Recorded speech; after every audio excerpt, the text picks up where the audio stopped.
Bécanéfer à tous les Kemet, Kemetiu et Kemaou, qui sont différents adjectifs avec lesquels nous nous définissons, nous qui sommes les descendants, nous qui sommes les héritiers de la tradition Kemeti. Je vous annonce, je vous souhaite la bienvenue. Et vous allez vous rendre rapidement compte que j'ai dit Kemeti et je n'ai pas dit kémétique. Ça, c'est quelque chose que nous avons appris parce que l'héritage kémétique est très, très puissant et chaque jour, nous apprenons encore plus. En réalité, quand nous parlons des kémétiques, il y a mélange entre une civilisation et une autre. Les quais est une l'habitude de finir avec les quais est propre de la civilisation, disons, gréco-romaine.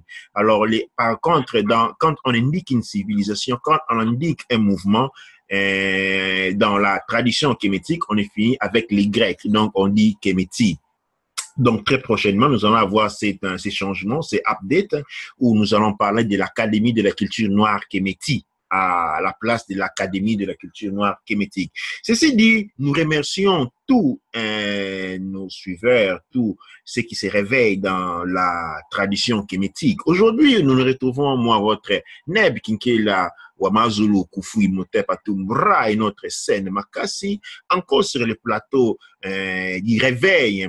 Ceci n'est plus le plateau seulement de l'Académie de la culture noire kéméti, mais plutôt le plateau de l'éveil, de la renaissance de la puissante culture kéméti. Aujourd'hui, avec vous, avec bien entendu, avec les scènes Makassi, nous allons vous proposer un discours différent, disons un discours encore plus important. Ce discours nous a été suggéré par une des personnes qui nous suivent sur le plateau, qui nous a, hier après l'émission, où on a lu, disons, nous avons lu, je pense, c'était je pense, Pangui Sen, c'était quel document nous avons lu hier? Ce que nous avons lu hier était la charte de l'impérialisme. Oui, la charte de l'impérialisme. Aujourd'hui, nous avons dépassé la parole à Pangui Sen Makassi. Et je veux juste annoncer qu'aujourd'hui, nous allons parler du rôle et l'impact de l'esclavagisme en perpétuité et de la programmation, grâce à la programmation sociale de la méthode de Willie Lynch dans le monde noir. Beaucoup d'entre nous connaissent Willie Lynch par nom. Beaucoup d'entre nous en ont entendu parler. Vous vous souviendrez, il y a 3-4 ans, au niveau de l'école Kimuntu, j'ai fait une émission sur Willie Lynch, mais nous ne sommes jamais rentrés en profondeur. Parce qu'aujourd'hui, pour comprendre la nature du comportement, comprendre comment le monde occidental nous traite, les pourquoi de l'esclavagisme, qui est encore en pratique aujourd'hui dans ce que nous appelons l'Afrique occupée, parce que l'Afrique occupée, l'Afrique balkanisée, ce n'est pas seulement le Congo. L'Afrique balkanisée, c'est toute la partie qui est devenue l'Afrique arabe, qui était la terre de nos ancêtres. Beaucoup ont pu donner du poids aux documents et aux chartes qui régissent notre identité aux côtés de l'Occident. L'Occident a des yeux, nous voit à travers des yeux bien précis. Et ces yeux, cette manière précise de nous voir, n'est pas les droits de l'homme. Non, nous ne sommes absolument pas concernés quand on parle des droits de l'homme, sauf juste pour le dire. Mais en réalité, pour comprendre la nature du comportement qui lie notre présence aux côtés des Wazungu, nous devons lire exactement des documents comme la méthode de Willie Lynch, la Bible papale du pape Léon V, les codes noirs et tant d'autres documents qui sont d'une actualité époustouflante, qui sont d'une actualité monstrueuse parce que nous nous rendons compte qu'encore aujourd'hui, après tout ce qui a été dit, les comportements du noir et comment il est traité sont encore aujourd'hui gouvernés par ces documents dont nous vous proposons de vous lire en intégralité, et la lecture de l'intégralité de ces documents sera suivie d'une présentation, d'une discussion, d'une pensée holistique autour de cette vision, autour de ces drames, autour de cette injustice qui encore aujourd'hui est le dénominateur commun du monde psychosocial noir. C'est Makassi Bekanefer. Ouais, c'est Koufoui Motep à Toumra. Il y a un Motep, tous les scènes qui nous écoutent sur le plateau de l'Académie de la culture noire Kéméti. Je suis Sen Makassi qui va encore être sur le plateau avec le Sen Koufoui Motep à Toumra pour aujourd'hui présenter la théorisation de l'esclavage de Willy Lynch. Alors, la présentation d'aujourd'hui, il faut y faire très attention parce qu'il faut bien l'écouter. Moi, je l'ai posté sur Facebook, mais ils l'ont retiré le jour après. Directement, il a été retiré. Donc, ça veut dire que c'est un document qui ne veut pas que tous les Africains soient au courant de ça. Et en fait, le principe de ce document, c'est le mécanisme de fonctionnement que les Wazungu ont envers nous. Nous qui vivons en Europe ou partout dans le monde, ils ont ce principe de fonctionnement avec nous.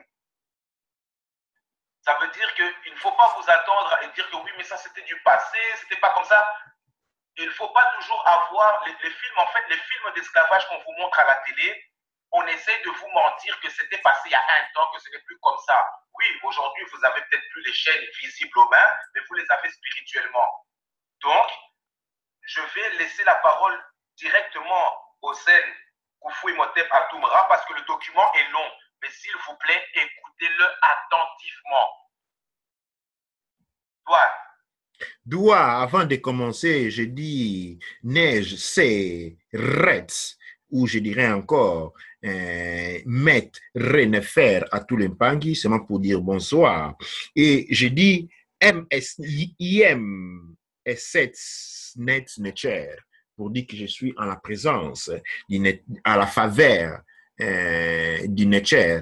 Les paroles que je vais proférer ne sont pas proférées pour faire du mal, mais pour apporter la lumière. Parce que la tradition kémétique nous dit, reste, jes ek, connais-toi toi-même.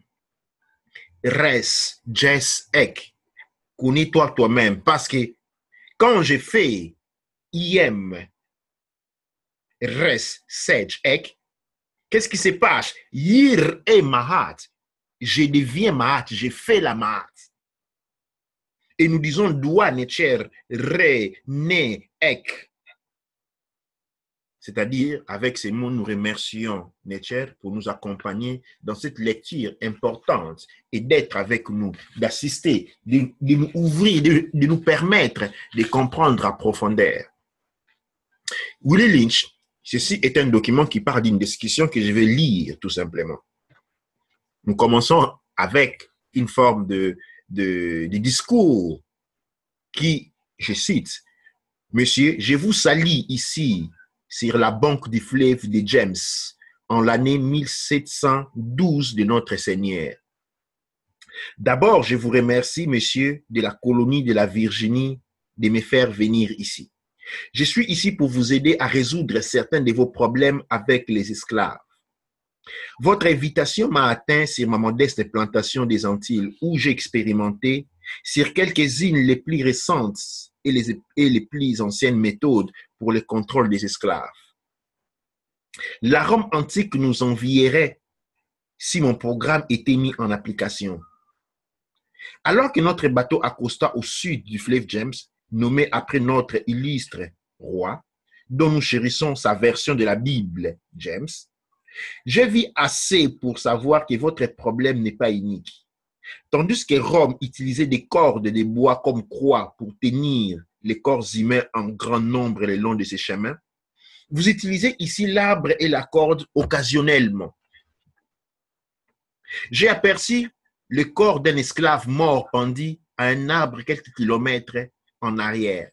Vous ne perdez pas seulement des réserves et des valeurs par la pendaison. Vous avez des soulèvements, des esclaves s'enfuient. Vos collectifs ne rapportent pas de bénéfices maximum. Vous souffrez d'incendies occasionnels. Vos animaux sont tués. Monsieur, vous savez quels sont vos problèmes. Je n'ai pas besoin de les énumérer. Je suis ici pour vous présenter une méthode afin de les résoudre. Dans mon sac ici, j'ai une méthode complète pour contrôler vos esclaves noirs. Je garantis à chacun d'entre vous qu'étant instaurée correctement, elle contrôlera les esclaves pendant au moins 300 ans. Ma méthode est simple. N'importe quel membre de votre famille ou de votre entourage peut l'utiliser. J'ai tracé les grandes lignes d'un certain nombre de différences parmi les esclaves. Je prends ces différences et les rends plus grandes. J'utilise la méfiance et l'envie pour la commande. Ces méthodes ont fonctionné dans ma modeste plantation des Antilles et cela fonctionnera dans tout le Sud. Prenez cette simple petite liste de références et méditez dessus. Au top de ma liste, il y a l'âge. Mais il est là seulement parce qu'il commence par A. La seconde est couleur ou teint. Il y a l'intelligence, la taille, les sexes, la taille des plantations, les statuts dans les plantations, l'attitude des propriétaires. Si les esclaves vivent dans la vallée sur une colline, à l'est, à l'ouest, au nord, au sud, ont des cheveux fins, cheveux bruns, ou sont grands ou courts. Maintenant que vous avez une liste de différences, je donnerai un contour d'action. Mais avant cela, je vous assure que la méfiance est le plus fort.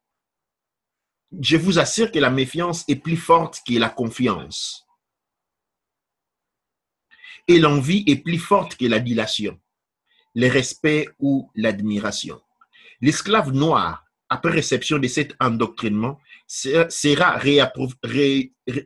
auto-réapprovisionnant pour des centaines d'années, peut-être des milliers. N'oubliez pas que vous devez monter les vieux mâles noirs contre les jeunes mâles noirs et les jeunes mâles noirs contre les vieux mâles noirs. Vous devez utiliser les esclaves à peau foncée contre les esclaves à peau claire et les esclaves à peau claire contre les esclaves à peau foncée. Vous devez utiliser la femelle contre les mâles et les mâles contre la femelle. Il faut également que vos domestiques blancs et les contrôleurs se méfient de tous les noirs. Mais il est nécessaire que vos esclaves vous fassent confiance et dépendent de vous. Ils doivent vous aimer, vous respecter et ne faire confiance qu'à vous uniquement. Monsieur, les kits sont vos clés pour la commande. Utilisez-les. Que vos épouses et vos enfants les utilisent. Ne manquez jamais une occasion d'utiliser cette méthode de façon intense pendant une année. Les esclaves eux-mêmes resteront perpétuellement méfiants. Faisons un esclave. C'était dans l'intérêt de l'esclavagiste d'étudier la nature humaine, la nature de l'esclave en particulier, en vue des résultats pratiques. Moi-même et beaucoup d'entre eux ont atteint d'étonnantes capacités dans cette direction. Ils n'avaient affaire ni à la terre, ni au bois, ni à la pierre, mais à des hommes. Et pour leur propre sécurité et prospérité, ils avaient besoin de connaître les matériels sur lesquels ils allaient travailler. Conscients de l'injustice et du mal qu'ils perpétraient, chaque heure et sachant ce qu'ils feraient eux-mêmes, ils surveillaient constamment les premiers signes des craintes récompenses. Ils observaient donc avec un œil habile, appris à lire avec une grande exactitude l'état d'esprit et le cœur de l'esclave à travers son visage. Une inhabituelle sobriété, des distractions apparentes, une mansarderie ou une indifférence, toute humeur hors de l'ordinaire était suffisant pour la suspicion et les enquêtes. Let Make a Slave de Frederick Douglass est une étude du procédé scientifique du cassage de l'homme et de la fabrication d'esclaves. Cela décrit des résultats des idéaux anglo-saxons et des méthodes pour assurer la relation maître-esclave. De quoi avons-nous besoin? Tout d'abord, il nous faut un homme négro, une femme nègre, enceinte et son bébé négro. Ensuite, nous utiliserons les mêmes principes des bases employées pour casser un cheval, combinés avec quelques facteurs plus durables. Ce que nous faisons avec les chevaux, c'est les casser d'une forme de vie à une autre qui les sort de leur état naturel. Tandis que la nature les pourvoit avec les capacités naturelles pour prendre soin de leur progéniture, nous les cassons de cet état de dépendance et nous créons donc un état de dépendance. Ainsi, nous sommes capables d'obtenir d'eux une production utile pour les affaires et les plaisirs. Nous savons que la mauvaise planification économique résulte en des périodes économiques chaotiques. Donc, pour éviter des dommages dans l'économie, nous devons planifier en détail, de peur que nos générations futures ne comprennent pas les principes du cassage. Sachez que les chevals et les négros sont mauvais pour l'économie dans leur état sauvage. Ils doivent tous deux être cassés et attachés pour une production ordonnée. À des fins de contrôle, une attention spéciale et particulière doit être accordée à la femelle et aux jeunes enfants. Ces derniers doivent être hybrides pour produire une variété et une division du travail. Tous deux doivent être enseignés à répondre à un niveau langage particulier. Des instructions psychologiques et physiques, des contentements doivent être créés pour eux. Un animal et un négro sauvage sont tous des dangereux même s'ils sont capturés, car ils auront tendance à chercher à retrouver leur liberté. Et en faisant cela, ils pourraient vous tuer pendant votre sommeil. Vous ne pouvez pas vous reposer. Dormons quand vous êtes éveillé et éveillez lorsque vous dormez. Ils sont dangereux près de la maison familiale et cela demande trop de travail à les surveiller hors de la maison. Par-dessus tout, vous ne pouvez pas les faire travailler dans un état naturel. C'est pourquoi les chevals et les négros doivent tous deux être cassés. Il s'agit de les casser d'une vie mentale à un autre. Laissez le corps, prenez l'âme. En d'autres termes, casser la volonté de résister. Les procédés du cassage est les mêmes pour les chevals et pour les négros. Ils varient seulement et légèrement en degrés. Mais comme nous l'avons dit plus tôt, il y a un art dans la façon de le faire. Vous devez garder vos yeux et vos pensées sur la femelle et sur l'enfant du cheval ou du négro. Un bref discours sur le développement de l'enfant va mettre de la lumière sur la clé de ces principes économiques. Prêtez peu d'attention sur la génération du cassage original, mais concentrez-vous sur la génération future. Ainsi, si vous cassez la mère, elle va casser l'enfant dans ses premières années de développement et lorsque l'enfant sera assez âgé pour travailler, elle va vous les livrer comme sur un plateau car ces tendances protectrices auront été perdues dans le cassage original. Par exemple, prenez le cas de 2 chevaux sauvages, un jument et un poney, et comparez les procédés du cassage avec des négros capturés dans leur état naturel. Une nègre enceinte avec son enfant. Prenez le cheval et cassez-le pour un contentement limité. Cassez la femelle complètement jusqu'à ce qu'elle devienne très docile, jusqu'à ce que vous ou n'importe qui puisse la chevaucher confortablement. Élevez le cheval jusqu'à ce que vous obteniez les mixages désirés. Ensuite, vous pouvez libérer, rendre la liberté au cheval jusqu'à ce que vous ayez à nouveau besoin de lui. Entraînez la femelle afin qu'elle vous mange dans la main. Et elle enseignera son enfant à vous manger dans la main également. Quant au cassage du négro sauvage, utilisez les mêmes procédés. Mais les varier en degrés et augmenter la pression pour créer un retournement d'esprit complet. Prenez les négros misérables et agités, dénudez-les devant les autres négros, la femme et l'enfant, brûlez-le, attachez chacune de ses jambes à un cheval, différent faisant face à une direction opposée. Faites partir les chevaux pour les déchirer devant l'autre négro. L'étape suivante consiste à prendre un fouet et de les battre au point de mort devant la femme et l'enfant. Ne les tuez pas. Mettez crainte de Dieu en lui afin qu'il soit utile pour les futures reproductions. Prenez la femelle et faites une série de tests sur elle pour voir si elle se soumettra volontairement à vos désirs. Testez-la de la même manière parce qu'elle est le facteur le plus important pour une bonne économie.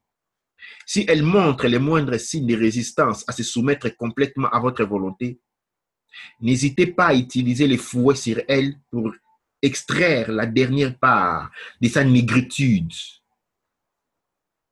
Prenez garde à ne pas la tuer, car dans ce cas, vous gaspillerez une bonne économie. En état de soumission complète, elle entraînera son enfant dès son plus jeune âge à travailler quand il sera en âge de le faire. Comprendre cela est la meilleure des choses. Nous allons donc aller plus profondément dans ce domaine concernant ce que nous avons produit dans les procédés du cassage de la négresse. Nous avons inversé la relation. Dans son état naturel sauvage, la négresse a une grande indépendance sur les négros sauvages. Et elle aurait eu une tendance protectrice limitée envers son enfant. Et elle l'aurait éduqué pour qu'il soit dépendant comme elle. La nature a créé ce type de balance. Nous avons inversé la nature en brûlant et arrachant un négro sauvage et en fouettant l'autre au point de mort. Tout cela en sa présence.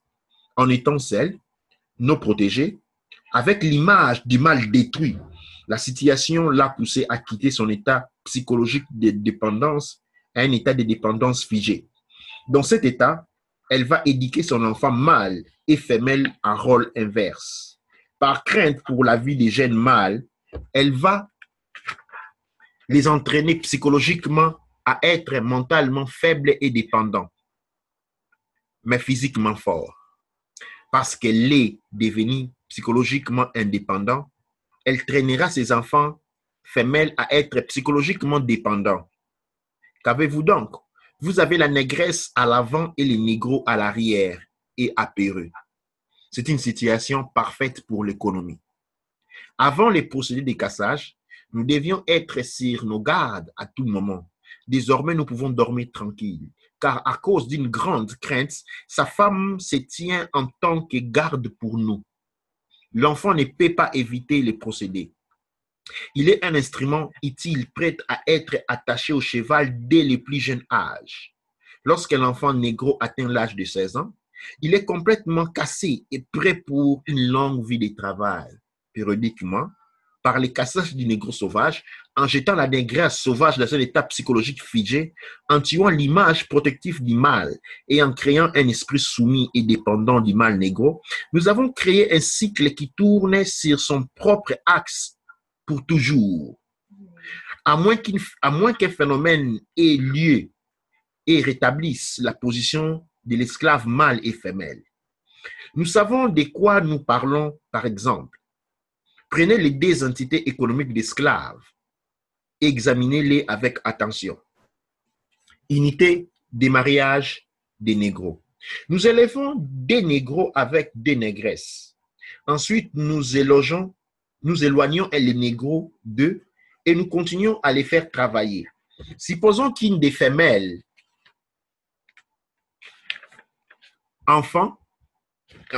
supposons qu'une des femelles enfante une négresse et que l'autre enfante un négro. Les deux négresses étant sans l'influence de l'image du mâle négro, figée par une psychologie indépendante, vont éduquer leurs enfants dans des positions inverses. C'est là avec l'enfant femelle qui apprendra à être comme elle, indépendante et négociable. Nous négocions avec elle, à travers elle, par elle, nous la négocions à volonté.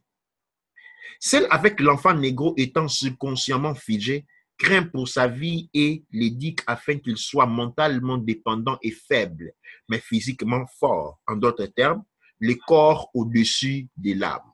Dans quelques années, lorsque ces deux enfants deviennent fertiles pour une reproduction précoce, nous leur ferons perpétrer les cycles. Ceci est un planning long et détaillé. Possibilité d'intrusion négative. Nos experts nous ont avertis à propos des possibilités que ces phénomènes se produisent et rétablissent les positions des sauvages mâles et femelles, car ils disent que l'esprit a une forte tendance à se diriger et se corriger sur une période de temps donnée, si cela touche à certaines bases historiques substantielles, et ils nous ont averti que les meilleurs moyens de gérer ces phénomènes est d'effacer l'histoire mentale de la brute et de créer une multitude de phénomènes d'illusion afin que chaque illusion tournoie dans son sens, dans son propre orbite. Quelque chose similaire à une balle flottante dans un aspirateur. Cette création de multiples phénomènes d'illusion entaille les principes de reproduction du négro et du cheval comme mentionné plus haut. Le but est de créer une division diversifiée des travail, créant ainsi différents niveaux de travail et différents niveaux d'illusion. À chaque niveau de travail, le résultat est la séparation des points de départ originaux pour chaque sphère d'illusion. Pour ne pas rendre les sujets plus complexes concernant le but, la raison et l'effet de la reproduction des chevaux et des négros, nous allons donner les termes des définitions suivantes pour les générations futures. Les cycles ou orbites signifient quelque chose qui tourne et ayant une trajectoire. L'axe signifie sur quoi ou autour de quoi les corps tournent. Les phénomènes signifient quelque chose au-delà des conceptions ordinaires, aspirant un respect mêlé des craintes et des rêves. La multiplicité signifie un grand nombre, cela veut dire un globe. La reproduction croisée d'un cheval signifie rendre un cheval et l'accoupler avec un âne. Vous obtenez donc un mule qui n'est pas productif. La reproduction croisée des négros signifie rendre autant de bonnes gouttes. La reproduction des négros, la reproduction croisée des négros signifie prendre autant de bonnes gouttes de sang blanc et les mettre dans autant de négresses que possible, avariant les doses avec les tons voulus. Puis les laisser s'accoupler entre eux jusqu'à ce qu'un autre cycle de couleurs apparaisse comme vous le désirez. Cela signifie ceci. Mettez les négros et les chevals dans un pot de reproduction. Mélangez-les avec les ânes et du bon sang blanc. Et qu'est-ce que vous obtenez? Vous avez une multitude de couleurs, des négros inhabituels, certains autoproductifs, d'autres non, les uns robustes et les autres mourants. Nous gardons ceux qui sont robustes car nous ne pouvons remplacer les mules par d'autres instruments. Langage contrôlé. La reproduction terminée, pour un renforcement de leur point de départ, nous devons complètement annihiler la langue native du nouveau négro et de la nouvelle mule et instituer un nouveau langage qui impliquera la nouvelle vie de travail des deux. Vous savez que la langue est une institution particulière. Cela mène jusqu'au cœur des gens. Plus un individu connaît la langue de notre pays, plus il est capable de se déplacer dans tous les niveaux de cette société. Donc, si un étranger est un ennemi du pays, au point qu'il maîtrise la langue à ce point, le pays est vulnérable à l'attaque ou l'invasion d'une culture étrangère. Par exemple, si vous prenez un esclave et que vous lui enseignez votre langage, il connaîtra tous vos secrets et il n'est plus un esclave car vous ne pouvez plus les tromper. Et être dupe est l'un des ingrédients basiques de la maintenance du système esclavagiste.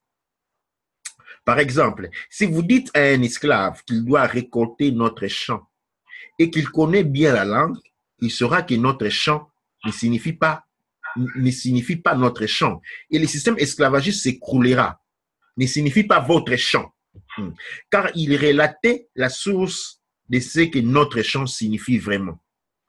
Vous devez donc faire attention en mettant en place les nouveaux langages, car les esclaves seront bientôt dans votre maison, vous parlant d'homme à homme, et c'est la mort de notre système économique.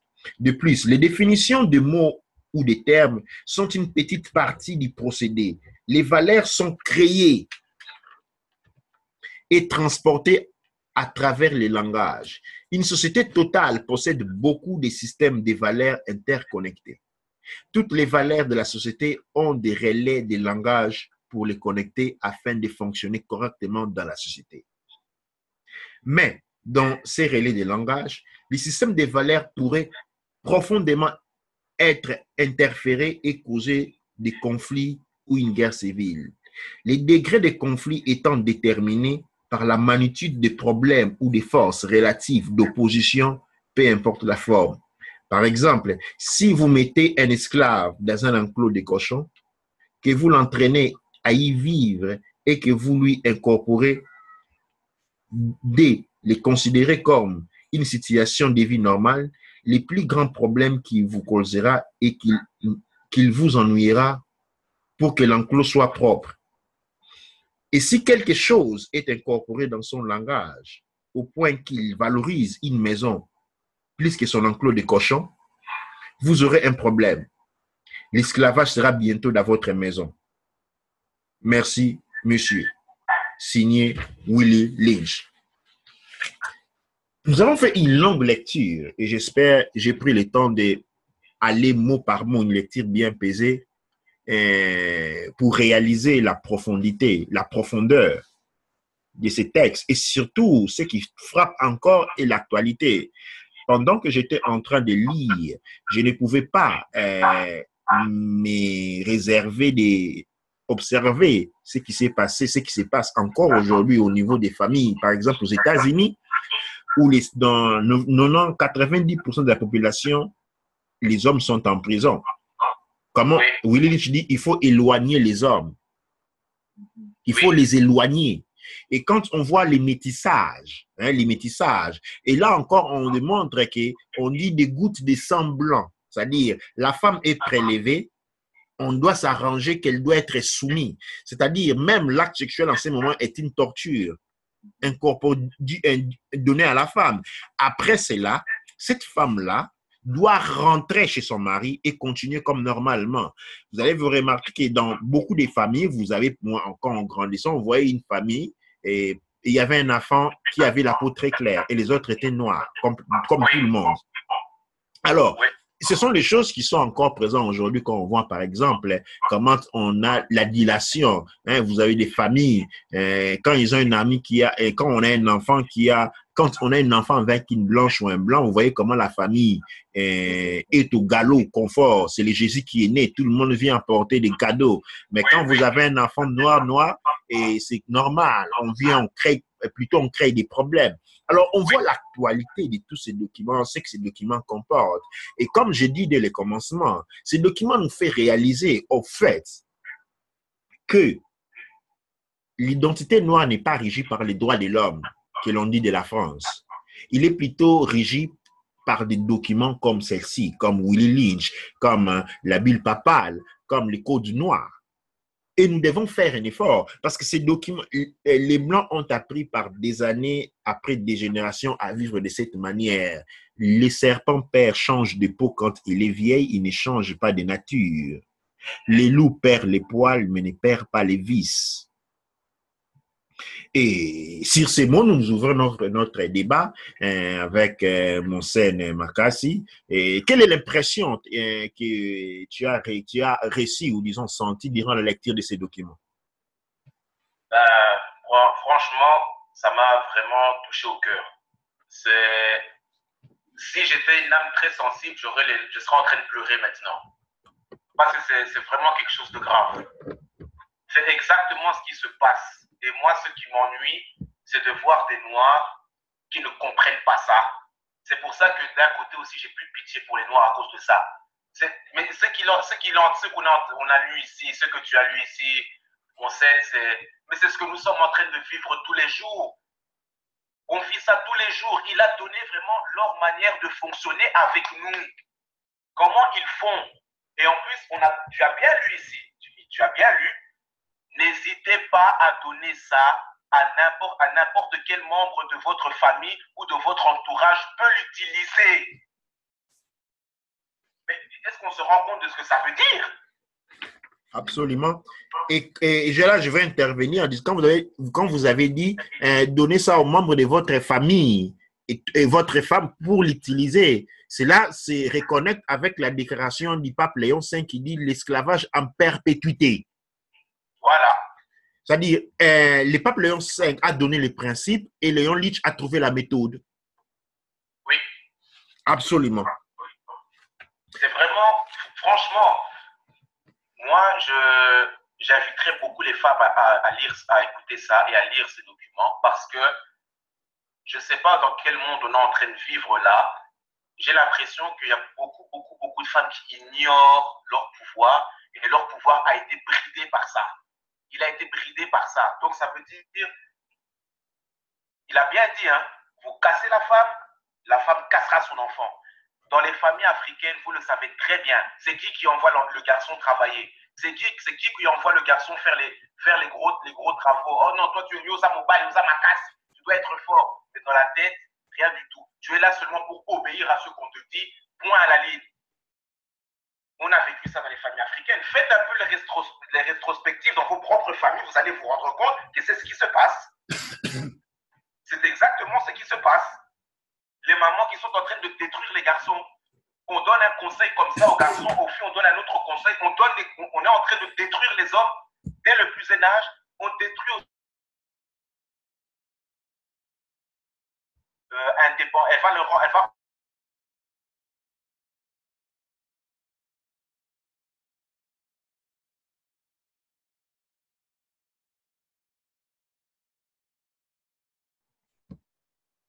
Absolument. Ce sont des choses comme ça. Mais moi, je ne comprends pas. En tout cas, après une lecture comme ça, je suis désolé, on est en 2018, on peut avoir ça.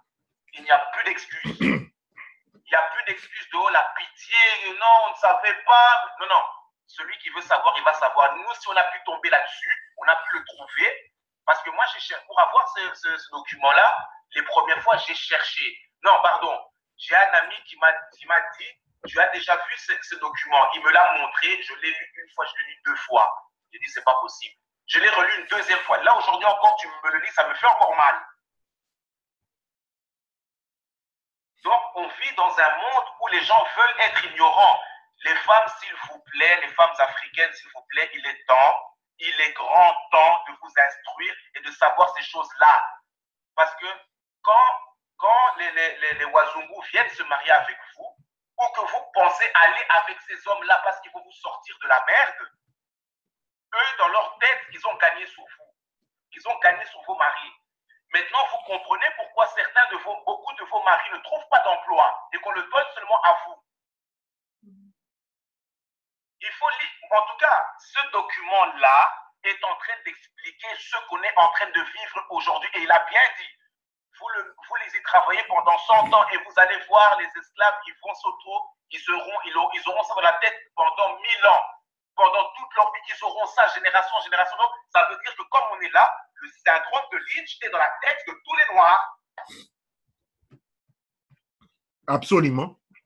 Absolument, nous arrivons à réaliser de quelle maladie nous souffrons. Parce que pour guérir d'une maladie, il faut en trouver une cure, une thérapie. Mais pour trouver une thérapie, il y a quelque chose, il faut comprendre d'abord sa nature. Quelle est cette maladie? C'est cette connaissance qui nous a été ignorée. C'est pourquoi nous avons été donné une Bible.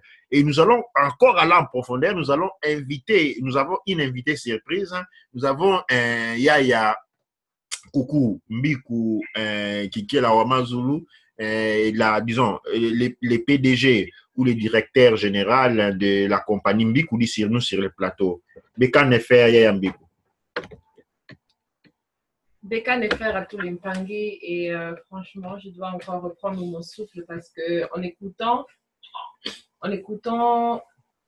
ce programme qu'on avait préparé pour nos ancêtres, en écoutant ça et en me regardant moi-même et en voyant ce qu'on est devenu, d'abord, la première chose que j'aimerais dire, c'est nous féliciter d'une manière parce que avec ce genre, quand vous vivez avec des personnes qui vous préparent un tel sort et que vous avez parvenu à survivre de ce sort, Et on a toujours des questions qu'on se pose. Je pense quand même c'est une bonne chose d'une manière. Et j'aimerais d'abord commencer en disant, en remerciant nos ancêtres qui ont été forts, qui sont restés, qui ont survécu, malgré tout ce qui était préparé contre nous.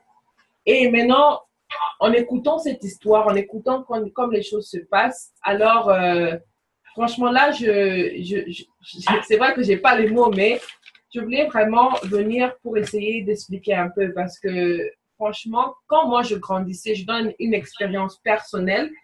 Quand moi je grandissais, alors j'ai eu une très grande chance que j'ai eu un très bon père. Mon père, il était présent pendant qu'on était là. Il était le papa qui s'occupait de tout à la maison. Et c'était un papa qui, quand il le pouvait, chaque soir, il nous racontait des histoires. Il nous racontait des histoires dans sa langue maternelle. Malgré qu'on ne sait pas comment bien parler parce qu'on ne passait pas de temps avec lui parce qu'il travaillait, mais il nous a appris beaucoup de chansons qui nous ont permis aujourd'hui, quand je apprends ma langue, c'est plus facile pour moi grâce aux chansons que j'avais eues. Donc, j'ai grandi avec un papa qui respectait les femmes, qui aimait les femmes et qui était bien dans la maison.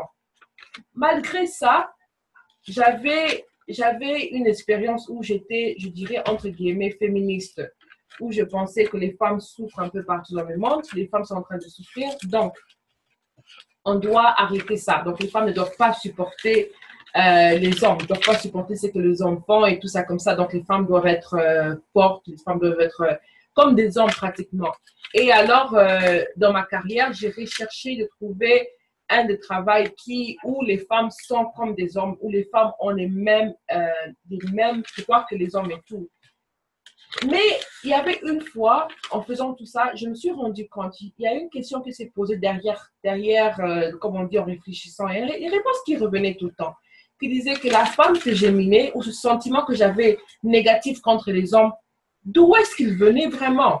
Et je me suis posé la question, parce que je me suis dit, moi, j'ai un exemple d'un papa qui aime sa femme, qui aime ses enfants, qui aime sa famille, et comment est-ce que moi, j'ai un sentiment négatif vers les hommes. Pendant que quand je rentre à la maison, c'est pas ce que j'avais en grandissant. On voit bien. Mais j'avais ça qui était quand même en moi, sans pour autant que ça puisse venir de mes parents, parce qu'ils avaient une très bonne relation. Ils avaient l'harmonie totale entre eux. Et on les appelait les amoureux, pratiquement. Et c'est ce que j'ai toujours eu. Et ce sont des parents, les deux étaient africains de la même tribu aussi, mais ils avaient un très, très bon rapport. Alors, je me suis posé la question, comment est-ce que moi, j'ai ce sentiment-là? Alors, en lisant cette histoire, et bien sûr, bon, avant d'arriver jusqu'ici, bien sûr, évidemment, quand j'ai fait la réalisation, je me suis dit que c'est vrai qu'il y a des personnes qui sont mauvaises, mais il y a aussi des hommes qui sont bien. Et quand on parle, par exemple, de l'égalité de la femme ne doit pas devenir un homme. La femme doit être égale, donc elle doit se sentir libre, comme l'homme est libre de faire ce qui est bien pour elle. Parce que l'homme, il est libre d'aller au travail, de faire tout ce qu'il peut faire pour lui, qui le rend heureux. Par contre, la femme, pour être acceptée dans la société, elle doit se comporter comme un homme et alors elle est acceptée. Une femme qui décide de rester à la maison parce qu'elle aime ses enfants, parce qu'elle veut supporter la communauté, supporter le monde en étant avec ses enfants est mal vue. Et une femme qui doit travailler plusieurs travails et laisse les enfants seuls est aussi mal vue. Donc, si la femme reste à la maison avec les enfants, elle est mal vue. Quand la femme travaille, elle laisse les enfants seuls à la maison, elle est toujours mal vue. Et c'est ça le piège, je dirais, de la société patriarcale. Parce que, au fait, le problème, c'est pas que la femme doit devenir comme l'homme, mais la femme, elle n'est pas acceptée. Et qu'est-ce qui se passe? C'est que, alors, on vous donne des situations où les femmes se retrouvent parce qu'ils entendent partout, les hommes sont mauvais, les hommes ne réfléchissent pas, c'est la femme qui doit porter le pantalon, par exemple. Alors, la femme doit jouer le rôle de l'homme et de la femme en même temps, et elle se retrouve fatiguée, elle a plus de l'énergie pour faire quoi que ce soit, et en revanche, elle fait grandir des garçons, comme on explique, qui ont des comportements qui justifient le fait que la femme doit porter le pantalon, plus ou moins. Alors, en voyant tout ça, maintenant, je comprends que même si une personne peut grandir dans une bonne famille ou pas une bonne famille d'une autre manière, mais une bonne famille de manière où il y a l'amour, les parents leur donnent de l'amour, ils sont pas, je dirais, ils peuvent toujours être victimes de ce syndrome de Willie Lynch, parce qu'on a bien dit, ça peut aller jusqu'à environ 300. Quand on dit environ, ça veut dire que pour certains, ça sera 100, généralement 100 ans, pour d'autres, ça peut être même 700. Donc, quand on dit 300 environ, ça veut dire que ça peut être plus ou moins. Donc, ça peut aller à 600, ça peut aller à moins ou moins encore. Alors, en disant ça, je me suis rendu compte comment il y a cette grande souffrance qu'on a entre nous, qu'on doit essayer de comprendre d'abord et qu'on doit essayer de surmonter. De surmonter, mais à deux. Et pourquoi je dis ça à deux? C'est parce que moi, en grandissant, j'étais un peu, je dirais, au milieu où je voyais comment les mamans étaient dures vers les filles et comment les mamans étaient très laxes vers les hommes. Ce qui veut dire que vers les garçons, ce qui veut dire que quand une fille rencontre un garçon ou quand une femme rencontre un homme, tu te rends compte que la personne te fait souffrir. Pourquoi? Parce qu'il ne te considère pas comme une personne vivante. Il se considère lui-même et il est absolument égoïste. Et c'est très rare de voir les jeunes garçons qui sont là pour leur femme quand leurs femmes sont en train d'accoucher ou qui sont là pour leur femme après que leur femme puisse avoir eu un enfant.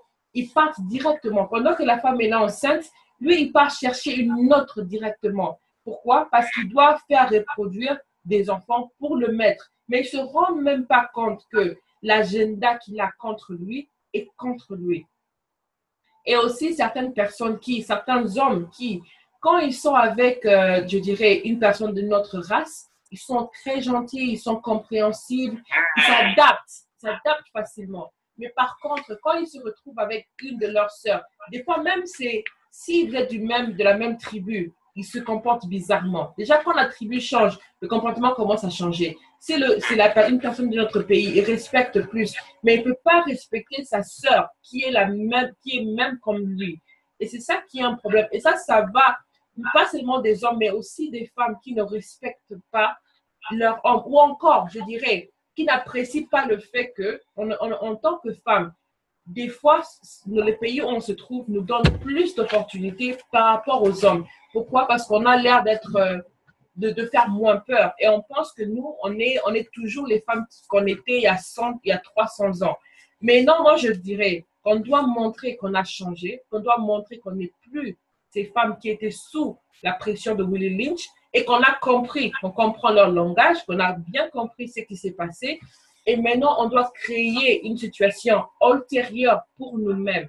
Pour nous-mêmes, une situation qui va nous relever, une situation qui va nous aider à voir. Et c'est comme ça que je dis aussi, encore une fois, avant de passer la parole, parce que j'ai pris la parole pendant très longtemps, je dis vraiment avec un cœur ouvert et un cœur plein d'amour, c'est que certaines fois, on a la capacité de voir que un de nos frères, une de nos sœurs se comporte mal. Mais n'oublions pas, il est facile de voir le mal projeté devant vous que de voir le mal projeté à l'intérieur de nous. Donc, si on est là pour supporter les autres et pour donner un peu de patience et donner de la chance et de donner des opportunités aux autres d'ouvrir leurs yeux, alors là, nous aussi, on aura la même opportunité de devenir encore meilleurs. Et vraiment, franchement, ces paroles ici, c'est vrai que l'histoire, on peut dire c'est une histoire qui est vieille, qui est longue, mais je vous dis une chose, c'est que si une chose n'est pas utile, elle n'est pas utilisée. Alors, si une chose a été faite une fois, elle peut être faite 2 fois, 3 fois, 4 fois. Donc, si ce message a été écrit sur papier, parce que je dis beaucoup, n'oublions pas qu'il y a eu des gens qui étaient pires que Willie Lynch, qui ont fait des propositions pires que lui. Mais sa proposition a surmonté le test du temps et on la retrouve écrite due à son efficacité. On comprend bien. Efficacité. Donc, on ne doit pas la prendre à la légère parce qu'on parle bien d'une époque où on n'avait pas l'Internet, où aujourd'hui, n'importe qui peut écrire ce qu'il veut, mais on parle d'une époque où ce qui était écrit et préservé, c'était les choses qui avaient de la valeur. Donc, si ce texte a été écrit, a été préservé, alors on doit vraiment réfléchir. Et aussi, on doit réfléchir par rapport à tous les auteurs qu'on a lus à l'école. Parce que moi, souvent, je me disais, tous les auteurs qu'on a lus à l'école, ce sont des auteurs qui ont écrit pendant des périodes de grand racisme. Ce sont des auteurs qui n'avaient pas de respect pour nous, mais nous, on les mémorise dans nos têtes, en train d'insulter la mémoire de nos ancêtres. Alors, c'est ça qui est le problème. Le problème, c'est que, oui, cette histoire, les gens vont dire c'est le passé. Oui, c'est vrai que c'est le passé, mais il faut quand même arrêter d'insulter la mémoire de nos ancêtres. Parce que quand on insulte les mémoires de nos ancêtres, la première personne qu'on insulte, c'est qui? C'est nous-mêmes. Donc, on s'insulte, on n'a pas de respect pour nous-mêmes, on n'a pas de respect pour nos enfants. Et n'oubliez pas, vous êtes l'ancêtre de vos enfants. Et je passe la parole. Doua Netcher, comme Yayambi Kukumbi dit, remercier nos ancêtres, j'ai dit Doua Djer Ti Ho, qui signifie ancêtre dans la Unkara. Et nous allons continuer ici. Et je vais souligner que les mémoires de Willie Lynch n'est pas une histoire, mais constituent une méthode légalisée.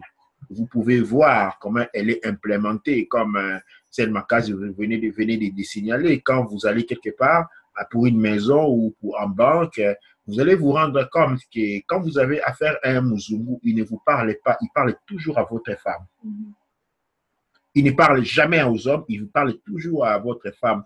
Pour dire que Willie Lynch, l'effet de Willie Lynch ou les mémoires de Willie Lynch aujourd'hui constituent une mémoire et constituent une modalité d'être, constituent un modèle de comportement à l'intérieur de la société Wazungu. Et ces modèles-là de raisonnement constituent, disons, je dirais, et au milieu de nos rapports. C'est comme ça que nous sommes perçus. Je vous signale ici, en parlant de l'esclave, du négro, comme il est dit dans ces documents, ou de la négresse, comme il est cité dans ces documents, ils sont toujours liés à l'économie. OK? C'est toujours à l'économie. Ils sont définis en tant qu'économie. Et plusieurs fois, pour parler, donner encore un argument, mettre encore un argument dans la poche, quand j'ai parlé de l'immigration, j'ai expliqué comment du premier jour, quand vous êtes venu, vous déclarez comme exilé ou comme on dit, demandant, chercheur d'asile.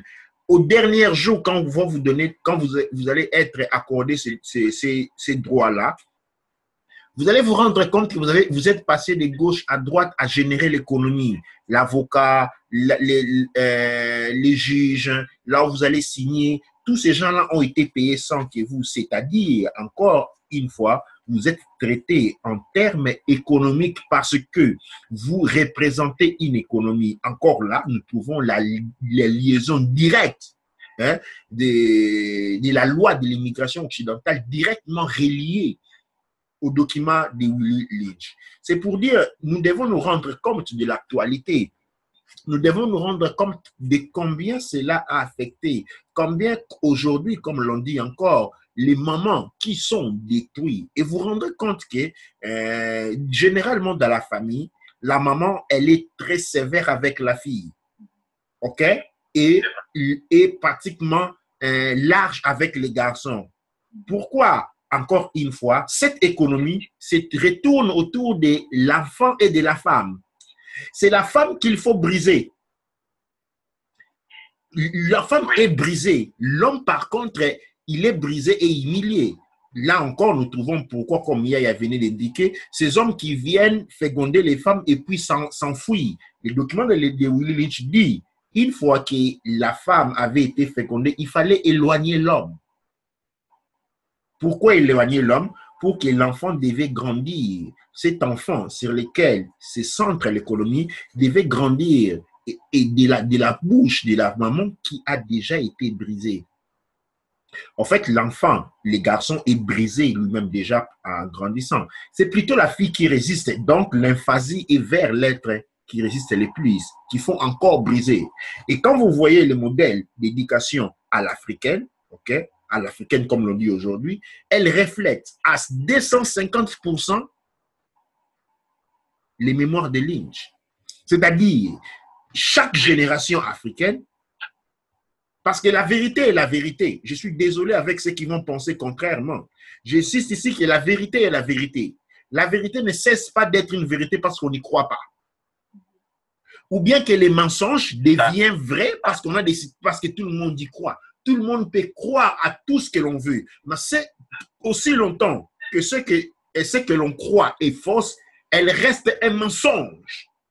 Et la vérité est la suivante. L'éducation africaine, l'éducation noire a été impostée sur les modèles de Lynch. Oui. À 100%. Comme Pani vient de signaler, quand vous allez trouver du travail, il n'y a pas le travail. On donne le travail à la femme. Pourquoi la femme devient le dessus? Donc, nous avons beaucoup de familles. Aujourd'hui, les mères, on dit single, comment on dit? Les mères seules sont devenues la norme. Chaque femme veut seulement être fécondée et enfanter son enfant et la grandir toute seule. Oui.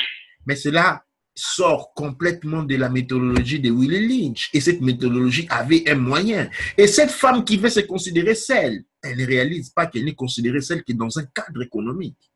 Et donc, pourquoi elle prépare l'enfant au travail? C'est comme ça, les parents insistent. Allez trouver le travail. Ne soyez pas fort spirituellement. Ne soyez pas fort psychiquement parce que la maman te détruit d'ici. Sois fort seulement physiquement.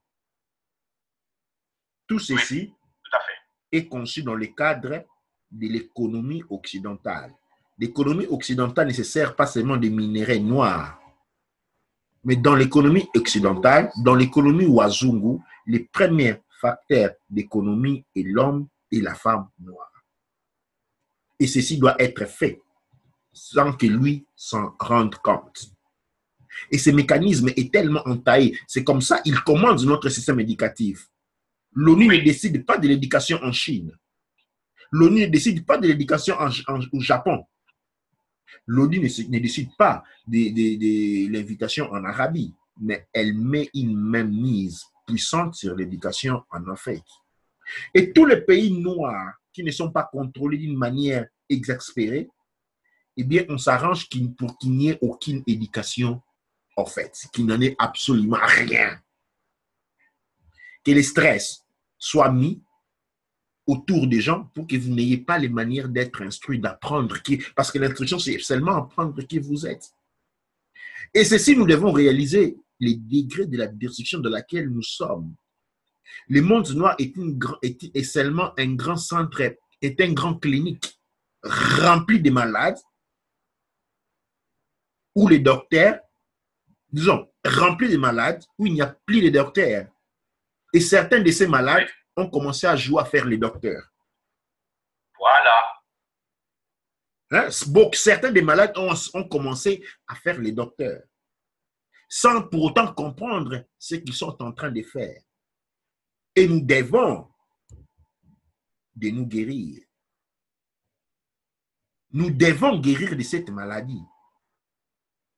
Alors, je remets encore une fois la parole en Pangui à notre scène Makassi. Mais en tout cas, ce que toi aussi, Aya Yapipou, ce qu'elle a dit est totalement vrai. Si nous voulons sortir de là, il faut qu'on sache, tout est lié. Hein. Il ne faut pas croire que tout est lié. Il faut la connaissance. Parce que c'est bien de lire ce document, de l'écouter, mais après la question, ça va être, mais comment on va faire? Hein, comme les Congolais aiment bien dire, tout ça, tout ça, tout ça, il faut s'armer de connaissances. Parce que ça, ce document-là, même si on le lit, parce que des fois, là maintenant, je suis déjà en train de me dire que même à nous-mêmes, ça nous a fait du bien de le lire là. Oui, absolument. C'est thérapeutique. Ça a été thérapeutique, ça nous a fait vraiment du bien de le lire.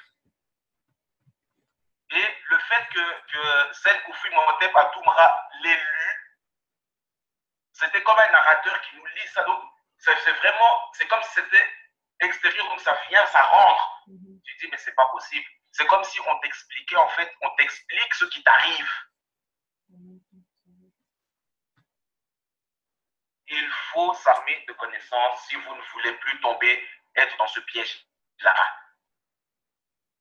Parce que moi je peux encore décrire, quand le Lynch dit, il faut casser la femme, il faut la cire pour qu'elle soit comment, pour qu'elle puisse être, pour qu'elle soit les sujets de leur plaisir. Ouais. Mais je vais vous donner un exemple. Quand vous marchez avec votre femme dans la rue, vous vous rendez pas compte que quand vous passez à côté d'un homme blanc, quand il regarde votre femme, il fait un sourire. Dès que vous tournez les yeux, vous le regardez, il perd le visage. Le blanc va chez le noir. Moi, comme je dis toujours, quand un Wazungu va chercher une femme noire, je me dis toujours, hein, excusez-moi du terme, mais je me demande et qui lui demande de faire la nuit au lit, j'ai pitié pour elle. Parce que ceux qui demandent de faire face à une blanche comme lui. Pourquoi? Tout ça, en fait, je me rends compte que l'esprit, c'est quelque chose de vraiment vivant.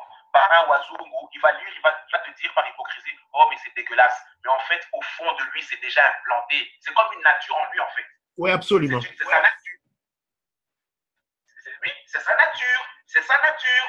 Donc, c'est en lui déjà. Il va le lire, il va dire, oh, c'est dégueulasse. Hein?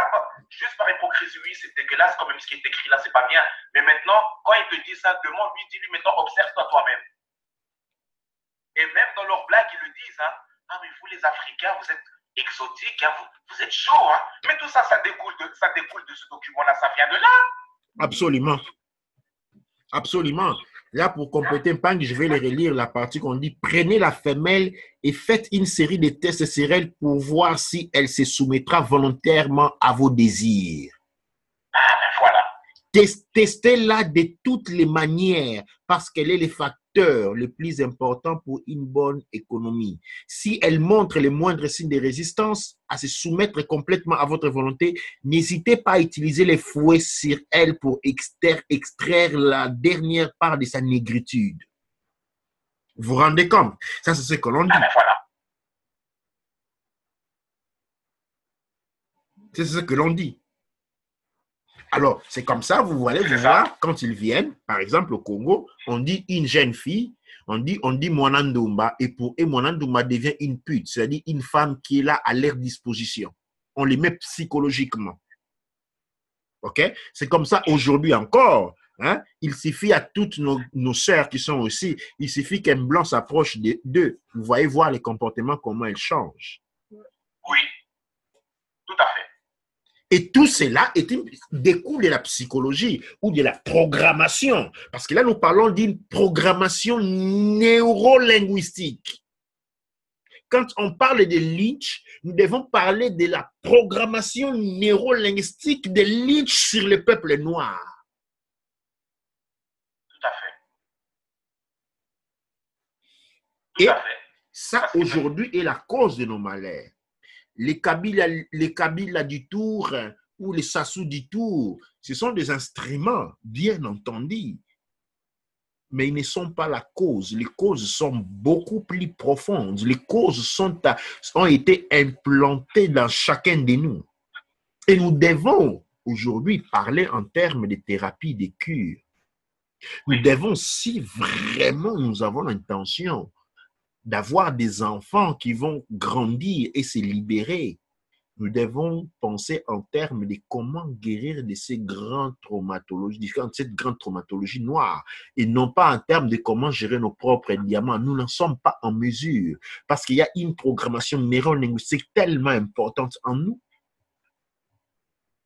qui a été dessinée pour empêcher ces mécanismes d'émancipation. Aujourd'hui, nous parlons de l'émancipation noire. Les Noirs se réveillent. On est commencé à comprendre les choses. Mais cette émancipation, cet éveil est aussi en danger. Parce qu'il y a un mécanisme qui a été créé, inséré dans chaque Noir pour étouffer cela. C'est comme ça que vous verrez. OK? Souvent, quand je fais des conférences, quand je parle aux gens, ils disent que non, laisse tomber tout ça. Il faut juste enseigner aux jeunes comment utiliser les opportunités que les Wazungu nous donnent. Il faut juste enseigner aux jeunes, aller voir comment il faut aller étudier, il faut aller faire ça, il faut prendre les diplômes qu'on nous donne pour utiliser les opportunités qu'on nous donne. C'est les langages, jouer les opportunités. Aussi, les Blancs ont donné, les Wazungu ont donné plus d'opportunités, utilisons-les. Non, ils ne peuvent pas vous donner les opportunités parce que vous êtes vous-même l'opportunité. Vous êtes l'opportunité qui a été utilisée. Vous et vous seul êtes l'opportunité, ils n'en peuvent pas vous en donner. Et chaque fois qu'on vous êtes dans une situation qui vous semble une opportunité, sachez que vous êtes tout simplement en train d'être utilisé. Mais oui, c'est exactement ça.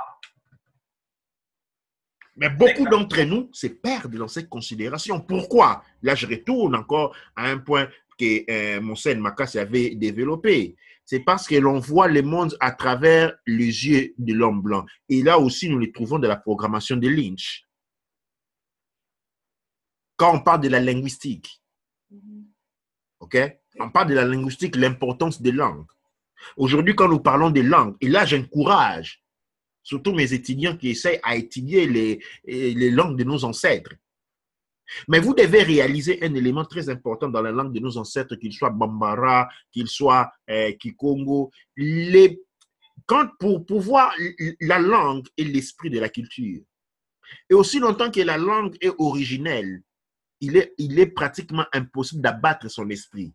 Alors, qu'est-ce qu'on a fait? Ils ont créé des langues hybrides. Oui.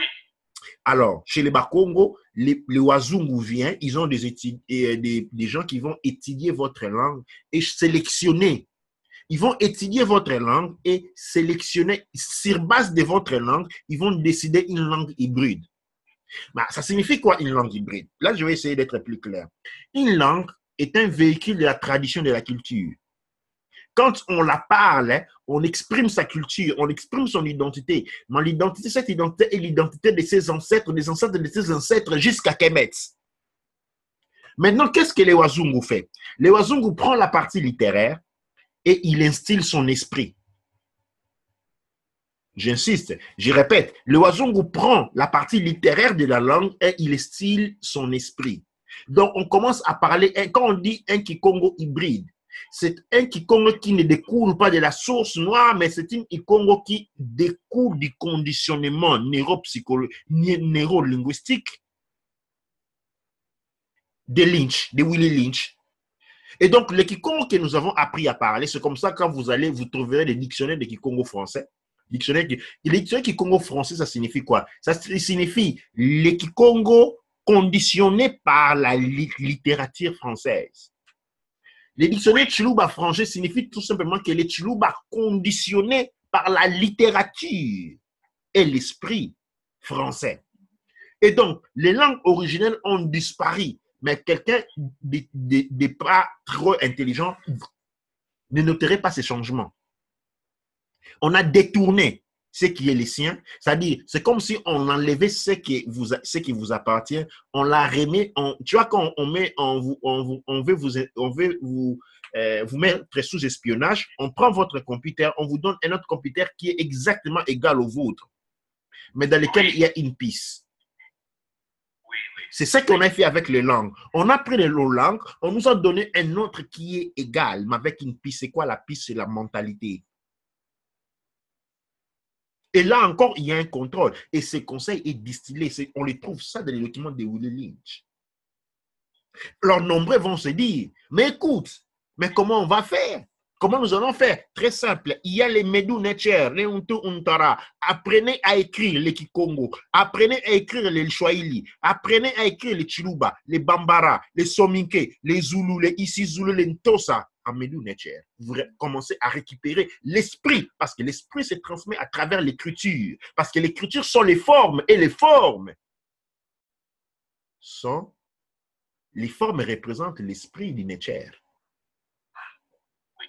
Les formes représentent l'esprit du Necher. Quand nous écrivons en Medu Necher, nous utilisons les formes comme un bras, comme un oiseau, comme un serpent, parce que cela représente l'esprit du Necher. Et l'esprit du Necher peut nous reconnecter à notre antériorité. Nous devons entreprendre cette démarche, parce qu'il n'y a pas d'autre voie. Il n'y a pas d'autre voie. Beaucoup ne vont pas comprendre ce que nous sommes en train de dire aujourd'hui. Mais sincèrement, je dois avouer que j'ai été quand même étonné d'avoir la réponse, parce que beaucoup comprennent les messages. Je ne m'entendais pas à cela. Je m'attendais peut-être en 2075 que les enfants vont commencer à comprendre. Mais je me suis rendu compte, j'ai dit me recroire, parce que les gens comprennent déjà les messages. Maintenant, une fois que nous avons compris les messages, nous devons nous baser sur la méthodologie. C'est-à-dire, une fois qu'on a compris la maladie, il faut maintenant établir la méthode pour guérir de cette maladie. Et c'est là que l'Académie de la culture noire, à travers les groupes que nous avons créés, les Medjay, le groupe Medjay, les missionnaires Medjay de la tradition kémétique, nous sommes en train de travailler exactement sur ça. Comment guérir de cette maladie? Comment rendre ce que les Wazungu voulaient éviter parce qu'il avait compris que naturellement, les conditionnements pouvaient partir de soi. Ils ont créé des mécanismes pour faire ce que les conditionnements ne partent pas. Et c'est nous que nous devons travailler. Nous devons travailler avec, on dit que les conditionnements partent naturellement. On parle de nature. Et sinon, à travers une écriture qui exprime les natures, c'est à travers un comportement qui exprime les natures que nous pouvons dégager ces conditionnements-là. Là, je vais passer la parole encore à Mbiku qui va encore contribuer avec quelque chose de nouveau. Merci beaucoup pour la parole. Et encore par rapport au langage, il y avait une section que j'ai beaucoup aimée aussi qui dit quand vous parlez avec eux, être sûr qu'ils puissent comprendre le langage basique, donc qu'ils puissent comprendre les ordres que vous allez leur donner, mais être sûr qu'ils ne puissent pas faire des études poussées pour comprendre justement qu'est-ce que le langage veut dire. Absolument, ouais. Donc, c'est un peu comme, alors, on utilise des mots comme monde, mais on ne se rend pas compte que dans monde, il y a des mots. Ouais. Ou encore, on utilise des mots comme télévision, en anglais, par exemple, qui veut dire tell, lie, television. Ouais. Donc, vous donnez, donc c'est un mensonge. Et je pense que ça, c'est... Comme la semaine en anglais, week qui signifie faible. Faible. Week-end Voilà. signifie une fin faible. Une fin faible, exactement. Le travail. Le travail. Et alors, on utilise un langage, on ne regarde pas la racine des mots, on ne sait pas d'où viennent les mots dont on est en train d'utiliser, mais par contre, on ne se rend pas compte que quand on utilise le français, un français de souche, même s'il ne sait pas d'où vient le mot ou d'où ça vient, mais son ancêtre était présent et il comprend. Et cette compréhension se passe de génération en génération. Mais nous, on n'a pas ça. Alors, on devient victime des langages. C'est-à-dire, on ne parle même pas les français ou l'anglais. Non, on ne parle pas ces langages-là. C'est un paquet colonial qui nous a été donné pour la transmission des commandes. Et alors, c'est comme ça aussi qu'on a, par exemple, les créoles qui se créent un mélange entre votre langue et la langue et leur langue à eux. Alors, nous, on pensait que c'était nous. En fait, c'est nous qui avons créé l'initiative. Mais moi, je me pose la question, vraiment, en lisant ce document, est-ce que ce n'est pas quelque chose qu'eux, ils ont imposé? On vous impose, vous pouvez utiliser tel mot, mais pas plus que ça, pas des mots intelligents. Et c'est comme ça qu'aujourd'hui, avant, je me posais la question, c'est comment est-ce que quand tu te rencontres avec des Muzungu et vous parlez ensemble et puis vous voyez que, oh là là, ils disent que tu es intelligente. Pourquoi? Parce que tu as dépassé le niveau d'intelligence qui était permis à vous. Donc, tu as utilisé le niveau de langage qui n'était pas permis. Une compréhension du langage qui va au-delà de ce qui a été tracé comme limite. Tracé comme limite pour vous, pour toi.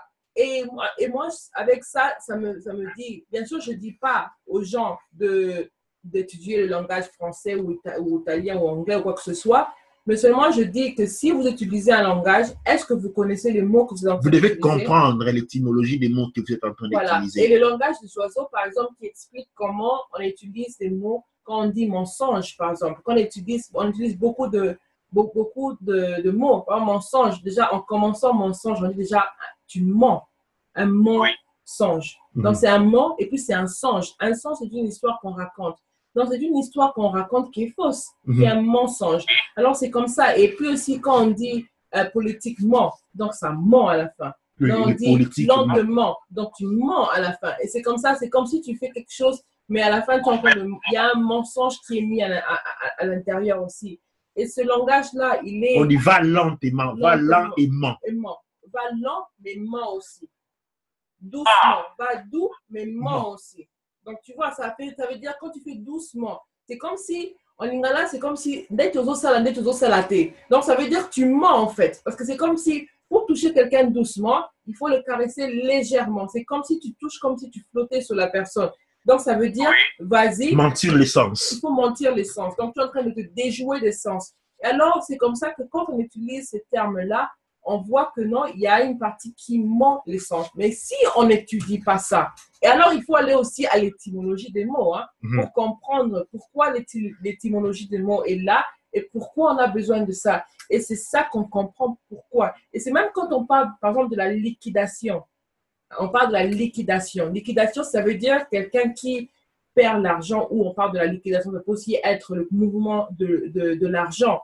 Mais l'argent, quand ça nous rappelle, ça nous ramène déjà au métal, l'argent. Mais il ne faut pas oublier que quand on a l'argent, quand on a les métals, comment on fait pour utiliser les métals? On doit les couler. Ils doivent devenir liquides. Et c'est comme ça quand on parle de la liquidation de l'argent, en fait, c'est l'argent qui devient liquide et l'argent qui s'en va de tes mains. Donc, ça veut dire que oui, tu as de l'argent dans ta poche. Tu as de l'argent qui est là, mais la liquidation, ça veut dire, malgré que tu avais des biens, mais tout c'est Ça va disparaître. Ça va disparaître. À la fin de ta vie, on te paye la liquidation par ton travail, mais c'est l'argent qui va disparaître par la nature même du mot. Par la nature même du mot. Donc, c'est de l'argent qui disparaît. Et la liquidation peut être utilisée positivement, mais comme négative. Mais c'est un mot qui est négatif. Pourquoi? Parce que ça veut dire que c'est une chose qui coule et que ça part. Et puis, liquide aussi, on a le mot liquide à l'intérieur. Donc, c'est l'argent qui devient liquide. Et quand l'argent devient liquide, si on ne sait pas comment la contrôler, parce que on ne sait pas, on ne connaît pas la signification derrière liquidation, ça veut dire qu'on ne sait pas qu'est-ce que ça veut dire. Et donc, la liquidation est négative pour toi. Parce que c'est tout ce que tu as comme l'argent et l'argent qui s'attache avec des biens qui étaient à côté de cet argent à proximité, ça part. Et c'est comme ça qu'avec la liquidation en anglais, quand une personne a un business, a de la maison, quoi que ce soit, et il perd son business, ça entraîne avec sa maison. Pourquoi? Parce que tout ce qui s'attache à côté de l'argent devient liquide et ça part dans tes mains. Et tu ne sais pas comment ça part. Et ça t'envole directement comme de l'eau qui coule dans un ruisseau. Et c'est naturel. Et c'est comme ça que quand on utilise des langages où on ne comprend pas ce qu'on dit, on ne comprend pas les contrats qu'on est en train de signer, on ne comprend pas à qui on est en train de remettre nos pays, on ne comprend pas à qui on est en train de faire entrer, on ne comprend pas quel langage, qu'est-ce que le langage veut dire. Par exemple, le mot passeport qu'on a expliqué, le passeport, c'est pour passer le port. Ça ne veut rien dire du tout. Ça, ce n'est pas une preuve d'identité du tout, mais c'est une convention. Et même quand on dit 1, 2, 3, 4, ce sont des conventions. 1, 2, 3, 4, ce ne sont pas des chiffres qui existent, mais ce sont des conventions. Mais quand on utilise le langage et on ne sait pas que 1, c'est une convention, c'est comme si je peux dire, si j'ai un bonbon, le bonbon, il est fait de la tige, il est fait du sucre, il est fait du je ne sais pas quoi qu'on utilise pour faire du papier qu'on peut mettre autour, par exemple. Il est fait de beaucoup d'éléments qui se rassemblent pour créer cette chose-là. Alors, comment est-ce qu'on peut dire un bonbon? Est-ce qu'on parle d'une tige? Est-ce qu'on parle d'un papier? Ou on parle de quoi, en fait? On parle de... Alors, c'est comme ça que ce sont des conventions qu'on apprend aux gens. Et c'est ça aussi qui est très négatif. Et c'est que, surtout quand on vient avec la compréhension de la vie africaine, et on se retrouve ici, et on doit comprendre tout. Donc, les conventions qu'eux, ils ont créées pour eux, nous, on ne comprend pas sur quelle base elles ont été fondées. Donc, du coup, elles sont contre nous. Nous sommes perdus. Nous sommes perdus. Nous sommes absolument perdus parce qu'on ne comprend pas nos propres langages. Et ça, je donne l'exemple de moi-même, hein, parce que moi, chez moi, j'ai à peine appris le Lingala, j'ai à peine appris le Kikongo, mais le Kikongo que j'avais appris, c'était le Kikongo quand même, qui était déjà le Kikongo hybride.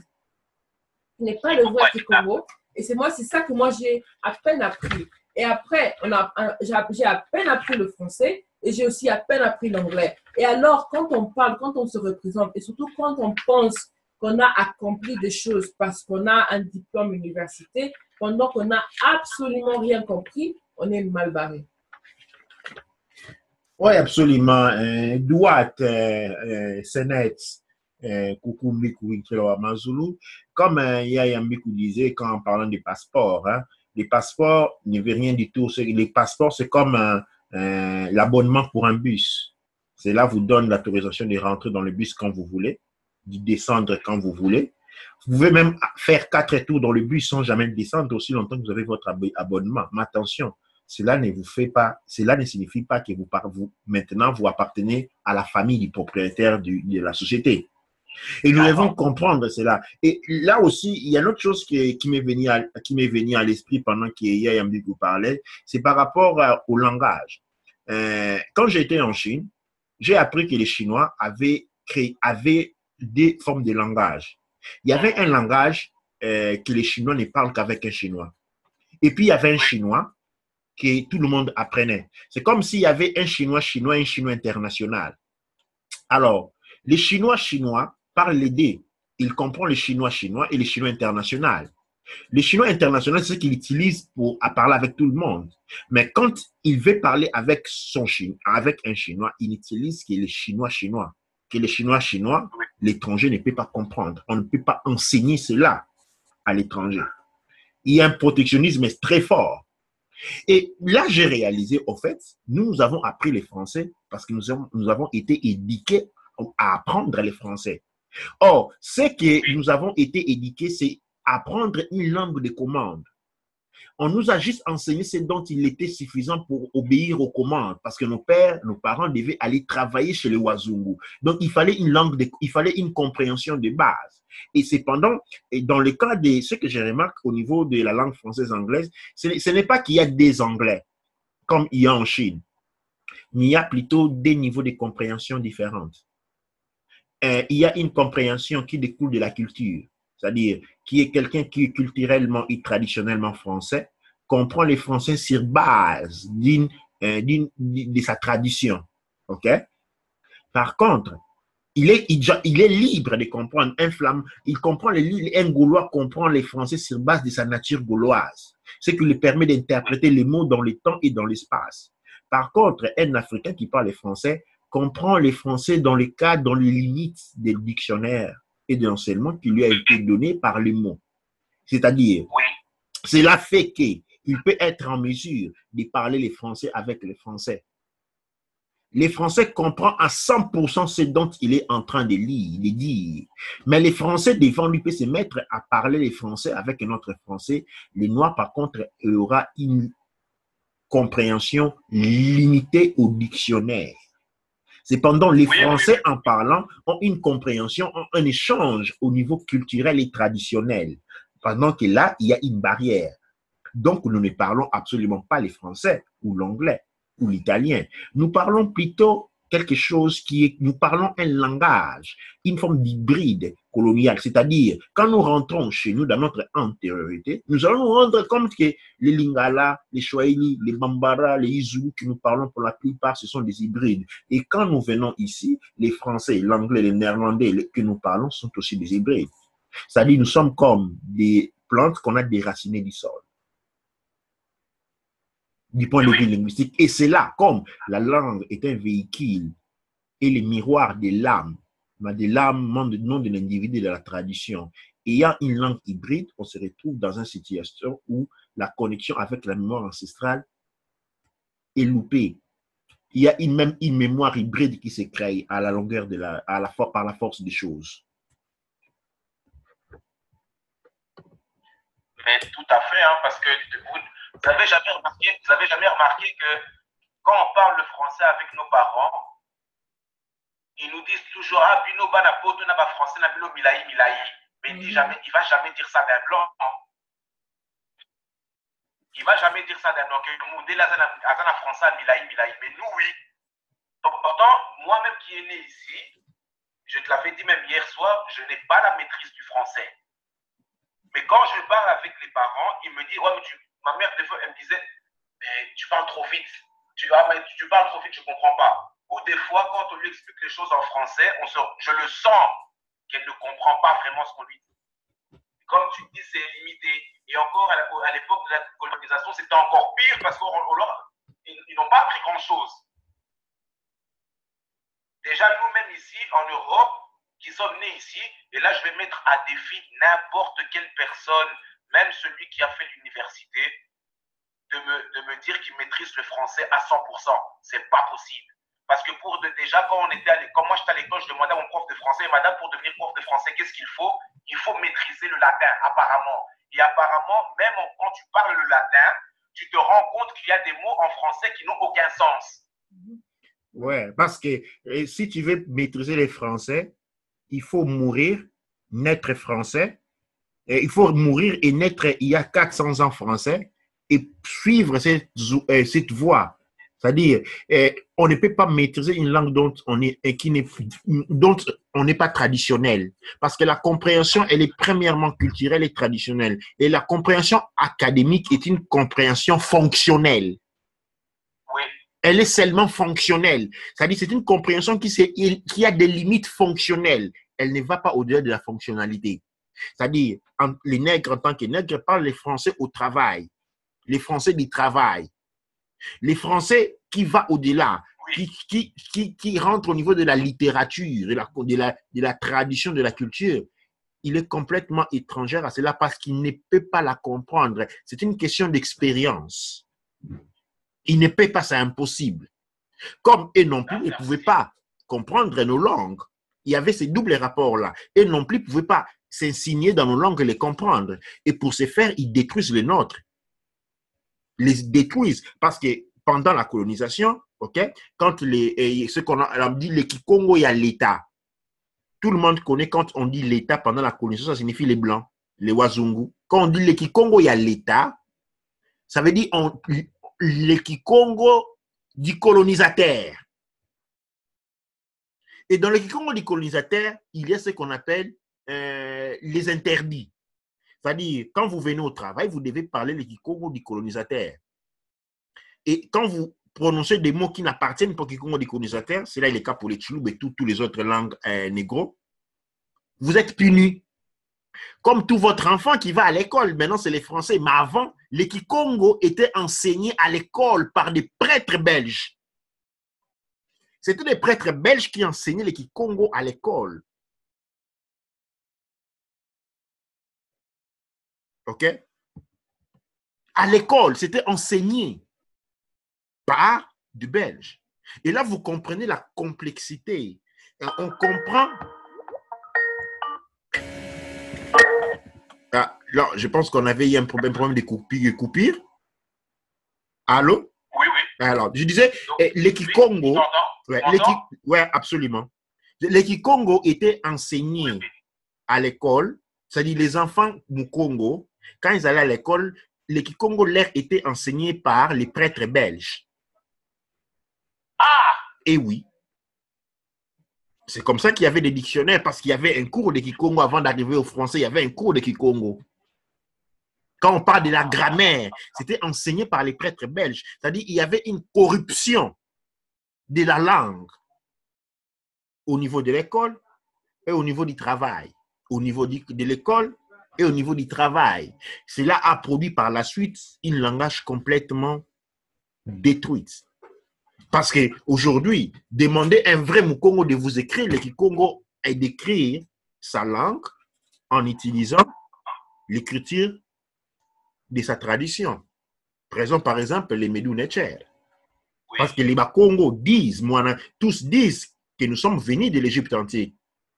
Alors, si nous sommes venus de ce que nous appelons Kemet antique, c'est-à-dire nous avons aussi, si nous en avons conservé la langue, nous en avons aussi conservé l'écriture. Normalement, oui. Non, c'est comme ça que l'histoire fonctionne. Si on a conservé la langue, on a conservé aussi l'écriture, parce que par les temps, on a dit écrire. Alors, demandez à un Mukongo de vous écrire sans utiliser les langues grecques et romaines. C'est à ce moment-là que vous allez vous rendre compte que le Kikongo parlé est un Kikongo gréco-romain, parce qu'on l'appelle Kikongo Yaleta, les Kikongo des Belges, les Kikongo des colons, les Tchoulouba des colons, et cela va un peu partout.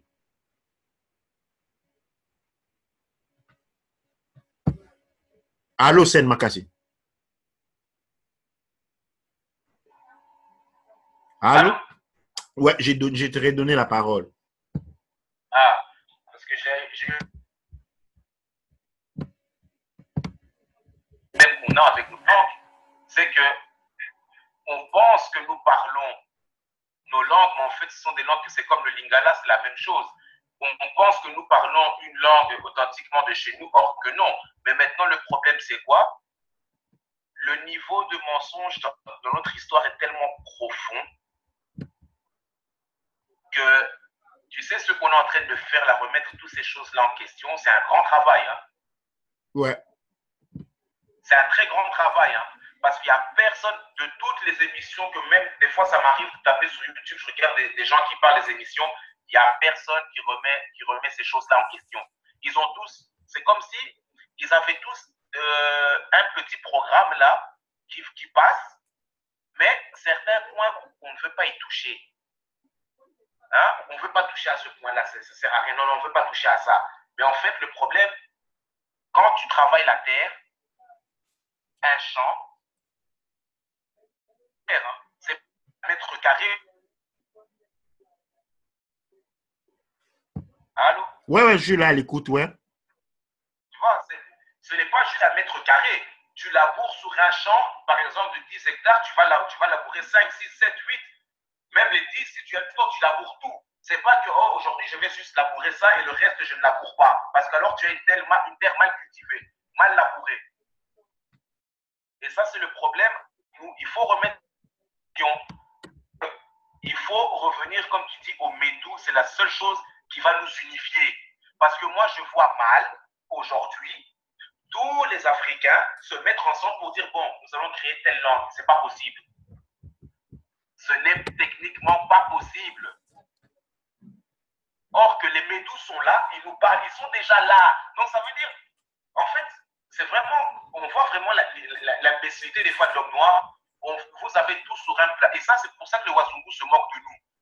Vous avez tout sur un plateau, mais moi, je dirais, hein, si c'est comme ça, si on veut aller en vacances, commençons à aller en Égypte, visitons tous ces temples-là, commençons à les visiter.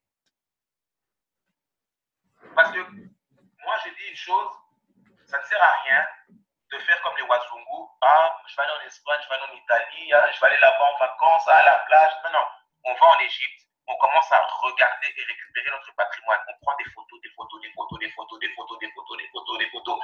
que ça. On va, on revient. Même s'il faut faire 20 voyages là-bas, on va, on revient. On va, on revient. Parce que c'est l'une des plus grandes bibliothèques, c'est la plus grande bibliothèque qu'il y a pour le peuple noir. Absolument. Et franchement, si à l'avenir c'est possible, on ne sait pas ce que l'avenir va nous réserver, mais pour moi, ça peut être vraiment possible d'organiser un voyage en Égypte. Oui, absolument. Parce que ce serait très important d'aller, ne fût-ce que déjà pour ressentir l'énergie qu'il y a dans ces temples-là. Juste ressentir l'énergie qu'il y a là-bas. Le fait de mettre les pieds là-bas. Donc, ça veut dire, tu rentres dans un temple, tu ne dis même pas un mot, tu ne fais que rentrer, tu vas sentir déjà au fond de toi, il y a quelque chose qui vibre. Juste ça. Juste ça. Mais avant toute chose, par rapport au document de Lynch, si nous voulons nous sortir de cette psychologie, il va falloir s'armer de connaissances. Et à l'Académie de la culture noire, justement, on a les comment on appelle ça? Nous avons les techniques pour se déprogrammer de ça et sortir de là. Maintenant, cela dit, ce n'est pas un travail qu'il faut faire juste une semaine ou un jour, comme si on va à l'église le dimanche. Ah oui, mais j'ai fait ça hier, c'est bon, non, c'est un travail de tous les jours. Ouais. Du mois de février au mois de décembre. Vrai que dans cette société, on fait tout. Pardon? Du mois de février au mois de décembre. C'est le travail de l'évolution spirituelle. La libération, c'est quelque chose qu'on fait chaque jour. La cultivation de son esprit. Et c'est comme ça que ça a été apparenté à l'agriculture. Il y avait toujours dans les temps sur Kemet deux calendriers. Un calendrier vers Sirius, qui est lié à l'agriculture, et un calendrier, l'agriculture de la nourriture, l'agriculture du nature, parce que nature se reflète dans la nature. Et puis, il y avait un calendrier orienté vers Orion, qui était celui de la culture du Muntu. C'est comme ça qu'on parle de la culture. La culture, ce n'est pas un état de choses constant là. La culture, en fait, quand on dit la culture Congo, ça signifie comment les Congos ils cultivaient les Muntu pour son évolution spirituelle. Quand on dit culture Bamilinké, ça signifie comment les Bamilinké cultivaient la conscience divine, individualisée, incarnée sur les plans Geb du Muntu pour son élévation spirituelle. Tel est l'essence de la culture. C'est comme ça la culture est fortement liée à l'agriculture. Culture, agriculture. Culture Congo, ça signifie quoi culture Congo? Comment nous vivons au Congo? Non, ça n'a rien à voir avec ça. Suivez l'étymologie du mot pour en comprendre l'essence. Quand on dit culture, ça signifie on a une période. La culture est en phase. Une culture, comme toute autre culture, ne peut être qu'en phase. C'est-à-dire, on commence par séminer. Et puis après le séminement, on commence à arroser. Il y a les périodes où les arbres grandissent. Et puis, il y a quoi? On vient récolter. On part toujours de la sémination à la récolte. Le cycle part du mois de février et finit le 21 décembre. Le 21 décembre. Et la culmination, c'est les 25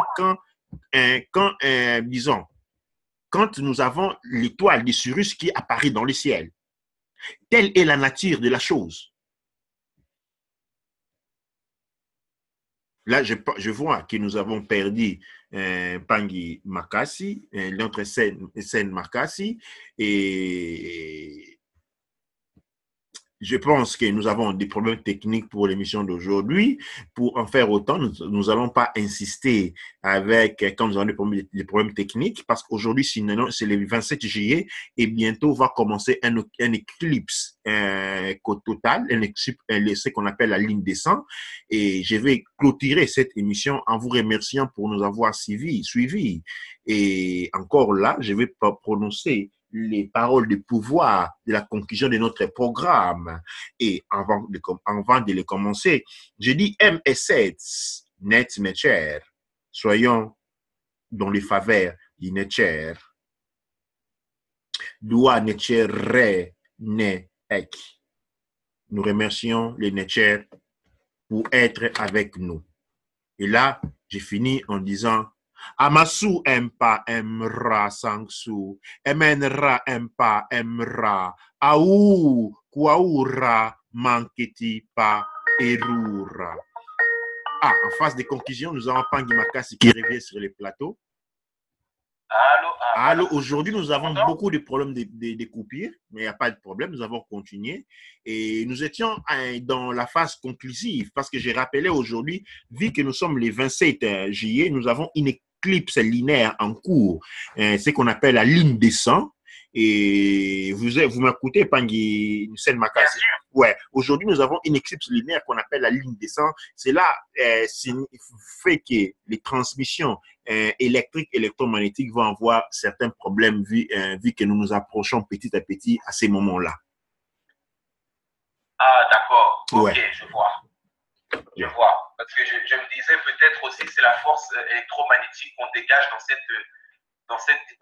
cette discussion, parce que c'est profond. Hein. Il y a les deux éléments qui contribuent, l'un qui contribue à l'autre, mais c'est-à-dire, ce n'est pas par hasard qu'aujourd'hui, le 27 juillet, le jour de la lune des 100, que nous sommes en train de parler de Willie Lynch. C'est-à-dire, il y a de l'énergie, ok, cela signifie qu'il y a un processus naturel de déprogrammation, symbolisé par la ligne des 100 elle-même. La ligne des 100 elle-même signale qu'il y a une énergie puissante de déprogrammation. Cette énergie naturelle dont les colons avaient autant peur pour que les Noirs puissent se révéler. C'est-à-dire, aujourd'hui, c'est le jour où nous nous réveillons et nous devons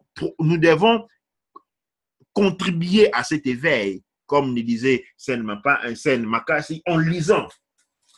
Imprimez Willie Lynch si vous les pouvez, distribuez-les à vos amis et familles. Lisez-les vous-même et puis distribuez-les. Aidez-nous, aidez vous-même à faire ce grand travail que nous sommes en train de faire. Apportez une copie de Willie Lynch à vos amis.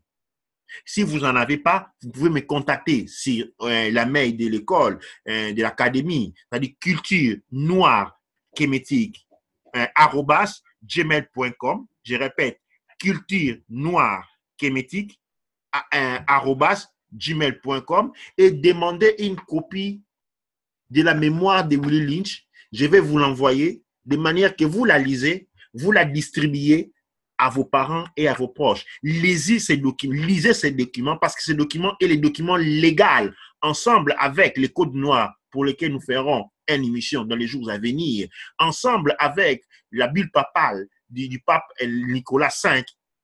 Ces documents définissent les cadres de notre situation, de nos droits à l'intérieur de la société mélanoderme et parmi les Wazungu.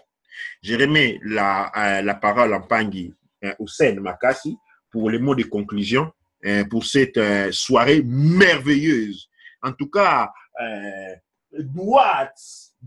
Haut, droite, merci à nos ancêtres pour avoir permis aujourd'hui de célébrer, de l'air célébrer aujourd'hui en dévoilant un grand mensonge qui ment, mensonge, c'est-à-dire encore là, nous voyons quelque chose de très négatif. En comprenant, nous devons nous concentrer, comprendre, étudier. Nous devons étudier. Nos ancêtres avaient commencé les études, les sciences, la première science, c'est la science de l'observation. Apprendre à connaître, à reconnaître les mondes autour de soi, que nous disons res, jes, ek.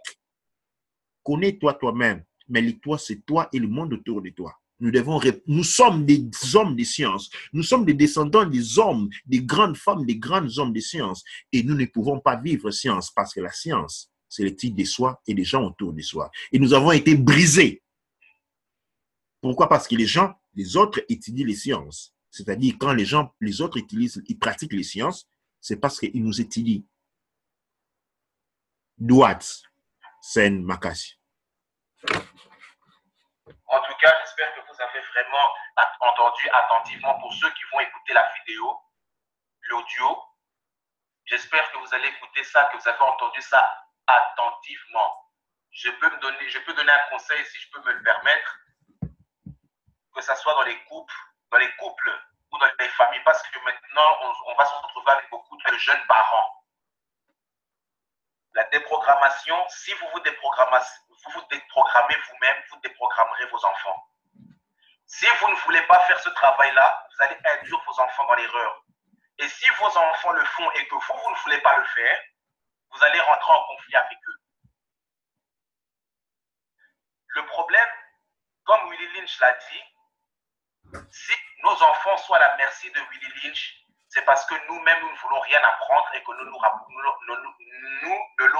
leur apprenons rien du tout. Quand votre enfant rate à l'école et qu'il rentre à la maison, vous lui criez dessus parce que vous-même, vous n'êtes pas capable de lui apprendre quelque chose, alors vous laissez les profs oiseaux lui apprendre des mensonges. Alors quand il rentre, il n'a pas voulu croire à ces mensonges, vous commencez à lui crier dessus. On apprend jusqu'à la fin de sa vie. Il n'y a pas d'âge. Ne pensez pas que parce que vous avez eu un bac ou vous avez eu une université, vous avez fait un master, que vous ne devez plus rien apprendre. Parce que tout ce que vous savez est académique et l'univers n'est pas académique. Dans le monde dans lequel nous vivons, sachez que tout ce que vous savez ne représente pas plus de même pas 5% de ce que vous savez. Parce qu'il y a d'autres endroits où vous allez aller, vous allez ouvrir grand la bouche, vous allez rester bouche bée. S'il vous plaît, armez-vous de connaissances, que ce soit les hommes, que ce soit les femmes.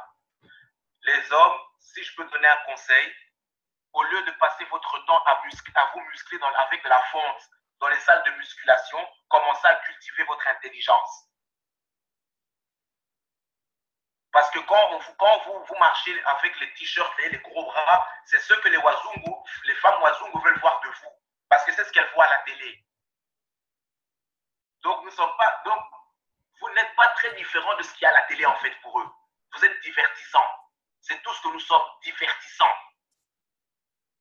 Les femmes, la même chose, s'il vous plaît, soyez compréhensifs avec ce qui se passe. En fait, il faut essayer de comprendre le système dans lequel on est pour pas vous crêper de chignon, pour pas que vous mangez entre vous. Si l'homme ne trouve pas de travail, c'est parce que c'est un programme qui a été fait pour le casser, pour que comme il a dit, vous tiendrez en gendarme à leur place. Ça veut dire que si lui, il n'a pas, vous allez vous charger de le foutre à la porte à leur place. Il faut essayer de comprendre ça. Et la chose qui est primordiale aussi, si vous changez votre manière d'être, votre manière d'agir et votre manière de penser et que vous élevez votre conscience, je vous assure que cette société-là de consommation et tout ce qu'ils sont en train de nous vendre ne va plus nous faire d'impact, ne nous fera plus rien. Je vous donne un simple exemple. Quelqu'un qui a l'habitude de chasser va avoir une arme chez lui. Mais à partir du moment où il ne chasse plus, pourquoi est-ce qu'il aura besoin d'une arme? Je parle de la chasse occidentale. Quelqu'un qui chasse, comme on est né ici, celui qui chasse dans la forêt a besoin d'une arme. Mais si tu arrêtes de chasser, tu chasses une arme. Donc c'est la même chose. armez-vous de connaissances. L'Académie de la culture noire est là. Les audios sont là. Internet est là. Faites des recherches intelligentes. Quand vous cherchez quelque chose, cherchez jusqu'au bout. Vous cherchez, vous ne trouvez pas, vous cherchez là-bas. Vous ne trouvez pas, vous cherchez là-bas. Vous posez aussi des questions. Parce que quand on ne pose pas de questions, c'est ce qui se passe avec les universitaires. Ils pensent qu'ils ont tout appris. Ils ne posent aucune question. Ils savent tout. Alors, s'il vous plaît, déprogrammez-vous. Essayez au moins de faire ce travail-là de vous déprogrammer. Si vous ne savez pas comment faire, il y a l'Académie de la culture noire où vous contactez Koufou Imhotep Atoumra. Il va vous expliquer comment faire. Mais ne pensez pas que c'est un travail que vous allez faire aujourd'hui, le lendemain, ah ça y est, je suis délivré, je vais mieux. Non, parce que, comme on dit, le diable se cache dans des détails. Ce sont dans les détails qui sont en nous qu'ils font que nous sommes pris dans le piège par des petits détails. Hein. Ce ne sont pas des grandes choses, ce sont des petits détails. Et les petits détails de tous les jours, c'est comme l'inondation, hein, c'est comme la pluie. Pour faire une inondation, il faut des gouttes de pluie. Et les gouttes de pluie tombent par milliers, ça crée une inondation. Donc, comme nous avons la conscience inondée de la compréhension des Wazungu, ils ont mis quand même du temps pour nous mettre ça dans la tête. Nous aussi, il nous faut du temps pour enlever ça. Mais si vous vous y mettez sérieusement, je vous assure que vous allez faire des bons inimaginables. Vous n'allez pas croire que, en un an, j'ai pu réussir à faire ça. Après ça, en 6 mois, j'ai pu faire ça. Mais pour ça, il faut le faire sérieusement. Ça peut arriver qu'on trébuche de temps en temps. Un enfant, quand il commence à marcher, vous le voyez bien, il commence à 4 pattes, il se lève, il tombe. Il se lève, il tombe. Il se lève, il tombe. Parce que si ce n'était pas le cas, on serait tous à 4 pattes ici sur la terre. Ça peut arriver que de temps en temps, vous essayez de vous lever, vous tombez. Parce qu'il ne faut pas oublier qu'il y a des énergies qui sont là aussi pour vous empêcher de vous réveiller. Donc, quand vous tombez, vous vous relevez. Vous tombez, vous vous relevez. Et ça va vous rendre de chaque fois de plus en plus fort. Sur ces paroles, je vais donner la dernière parole de pouvoir à Zen Koufou Imhotep Atoumra, comme toutes les émissions que nous faisons avec les chaos de pouvoir à nos ancêtres et à nous-mêmes, puisque les ancêtres ne sont que nous-mêmes réincarnés sur cette terre. Voilà. Doua, Amon-Ra, Doua. Et aujourd'hui, je vous salue tous, Maître Ret Nefer. Bonsoir à tous, encore et bonne soirée. Je vous laisse dans la grâce du Netcher. Et donc, je dis M7, Nets, Netcher. Douat Netcher Renek. Nous remercions les Netcher pour avoir été avec nous dans cette grande entreprise où nous avons réalisé les restes Jess Ek, apprendre à se connaître. Et pour apprendre à se connaître, il y a quelque chose de fondamental. Yir et Mahat, je dois faire la Mahat. Et sur ces mots, je me retourne vers Ra, qui est celui qui était Atum, le caché. Et j'ai dit, Amasu empa emra sangsu, emenra empa emra, au kwaura manketi pa erura, ank uja senep nep.